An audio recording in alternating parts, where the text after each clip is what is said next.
কোন সরকার যে ভালো হবে এটা তাদের জন্য, তারা নিজেরাই তাদের ওয়ার্ক প্রুভ করতে হবে।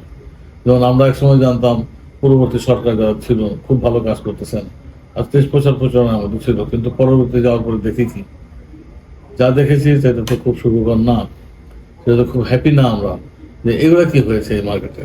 এই শুধু এই মার্কেটে না, দেশে কি হয়েছে এটা কিন্তু এখন সর্বজনবিদিত সত্য যে কত বড় ক্ষতি দেশের হয়ে গেছে। এখন আমাদেরকে যারা নতুন সরকার যারা আসছেন তারা ভালো দিকে নিয়ে যাচ্ছেন, কন্টিনিউ করবেন, এবং একই সাথে যারা নতুন নির্বাচিত সরকার আসবেন তারাও আরো ভালো হবে পুঁজিবাজার, এই আশ্বাস নিয়েই তো আমরা বাঁচি। অতএব এই আশ্বাসের, এই বিশ্বাসের প্রত্যাশায়।